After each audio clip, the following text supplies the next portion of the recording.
eye-opener. Enemies, both foreign and domestic. Trump is doing what presidents have promised but failed to do for decades.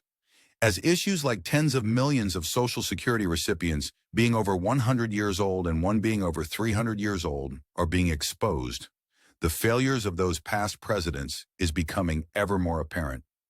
Just imagine how much damage the legacy of every president from decades, perhaps a century past, will suffer as the Department of Government Efficiency exposes more waste, fraud, and abuse. And what's worse is how this waste, fraud, and abuse is being exposed despite the opposition Trump has faced from the deep state, establishment elected leaders, and mainstream media. Now, Trump is doing what past presidents should have been doing since President Eisenhower warned us about the military-industrial complex in 1961.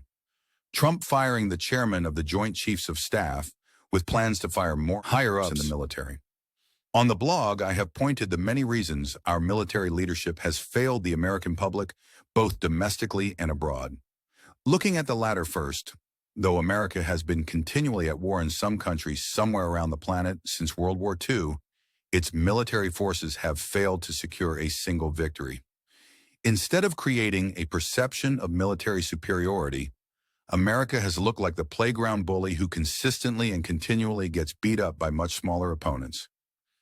Whether justified or more likely not, America's security on earth has had to have suffered after decade of, to be honest, embarrassing losses in the theater of war.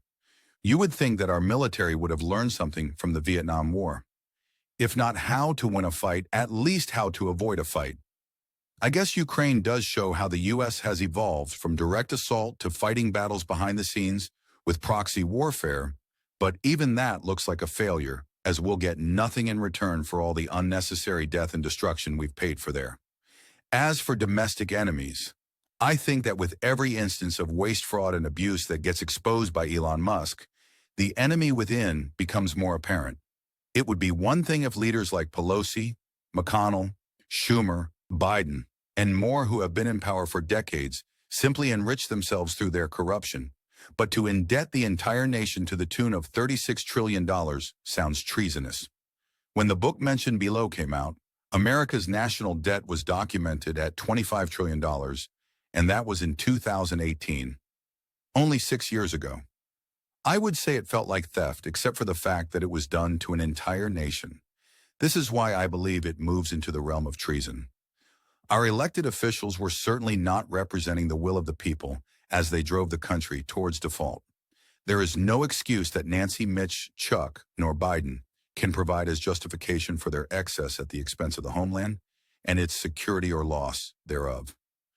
While given its track record, I am opposed to American coups.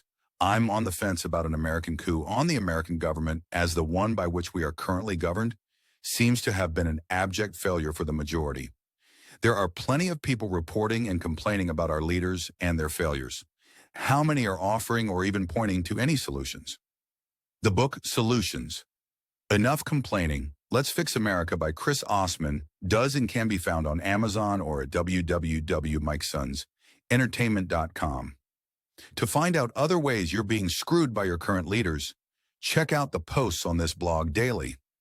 Learn about the biggest and worst issues that America and its people face today.